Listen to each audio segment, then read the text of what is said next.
অস্ট্রেলিয়ার বিপক্ষে প্রথম টেস্টে ৯ উইকেটের জয় পেলেও দ্বিতীয় টেস্টে সেই জয়ের ধারা অব্যাহত রাখতে পারেনি বাংলাদেশ। অজিদের বিপক্ষে ম্যাকায়ে রীতিমতো ব্যাটিং বিপর্যয়ে পরপর দুইবার ১০০-র নিচে আউট হয়েছে টাইগাররা, যার ফলে অস্ট্রেলিয়ার বিপক্ষে ৫১ রান ও ইনিংস ব্যবধানে হার বাংলাদেশের। বাংলাদেশ অস্ট্রেলিয়ার মধ্যকার আইসিসি টেস্ট চ্যাম্পিয়নশিপের সিরিজটি হয়েছে ১-১-এ ড্র। প্রথম টেস্ট জয় পেয়েছে বাংলাদেশ, দ্বিতীয় টেস্টে জিতেছে স্বাগতিক অস্ট্রেলিয়া। এদিকে অজিদের বিপক্ষে ৫১ রান ও ইনিংস ব্যবধানে হারলেও আইসিসি টেস্ট চ্যাম্পিয়নশিপের পয়েন্ট টেবিলে এখনও ভারতের উপরে অবস্থান করছে বাংলাদেশ।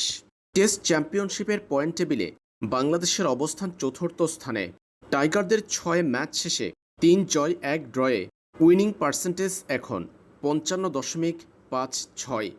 অস্ট্রেলিয়ার বিপক্ষে প্রথম টেস্টে জয় পাওয়ার পর বাংলাদেশের উইনিং পার্সেন্টেজ ছিল ৬৬.৬৭। তবে এই টেস্টে হারায় উইনিং পার্সেন্টেজ কমেছে বাংলাদেশের। বর্তমানে পার্সেন্টেজ ৫৫.৫৬, যেটা ভারতের উপরে রেখেছে বাংলাদেশকে। বাংলাদেশের নিচে থাকা ভারতের অবস্থান ৫ নম্বরে। ভারতের উইনিং পার্সেন্টেজ ৫৩.৩৩। শ্রীলঙ্কার বিপক্ষে দ্বিতীয় টেস্টে ভারত যদি জয় পায়, সেই ক্ষেত্রে বাংলাদেশকে ছাড়িয়ে যাবে ভারত। আর লঙ্কানদের বিপক্ষে এই টেস্টে ভারত হারলে কিংবা ড্র করলে বাংলাদেশের নিচেই থাকবে পয়েন্ট টেবিলে।